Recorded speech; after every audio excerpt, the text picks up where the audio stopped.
All right, Matt, it's been tough going for the Lloydminster Bobcats. Of course, 4-game losing streak. It did not help that the final loss came 2-0 loss against their rivals, Bonnyville. Yeah, that's right. And now the Border City Bunch get ready for perhaps one of their biggest weekends of the season as they head down to Spruce Grove for the AJHL Showcase. It's been 9 days since the Bobcats picked up their last win. During that time, they have dropped their last 4 games, averaging just 2 goals per game. It's pretty frustrating. I don't know, pretty used to having a group of guys that do anything, but what can you do? It'll come with time.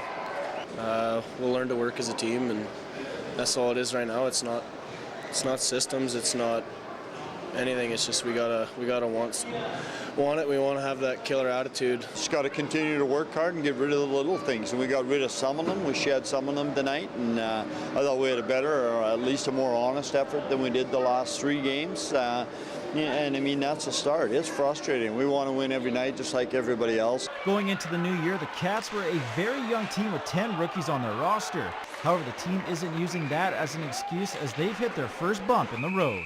If that's the case, then it's on us veterans that we need to show them the way. But I think it's a collective group of 20.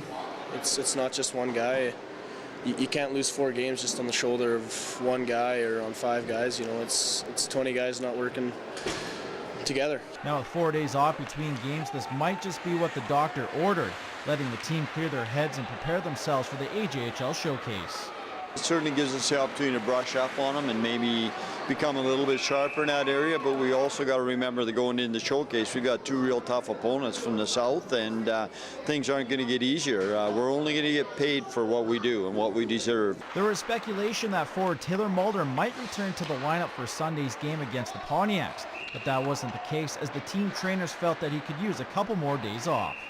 He's still a day-to-day thing, and he's coming off a broken bone, and obviously the trainer wants to make sure, even though we feel good about it, that we're not premature and we put him in and we lose him for another 6 weeks. And that's the last thing we want to do. So we're going to make sure that when Taylor Mulder goes in that he's healthy and one bad hit or collision isn't going to take him back out for 6 weeks.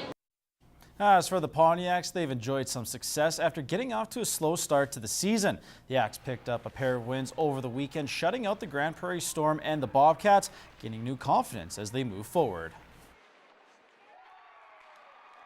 It's massive for us, especially against division rivals like we had, to be able to have that quick turnaround. But it's a real testament for our young group, and we've got a very young team that is buying into the structure early, and what that allows them to do is play more efficient, and it simplifies the game and enables us to play back-to-back games in such a short turnaround.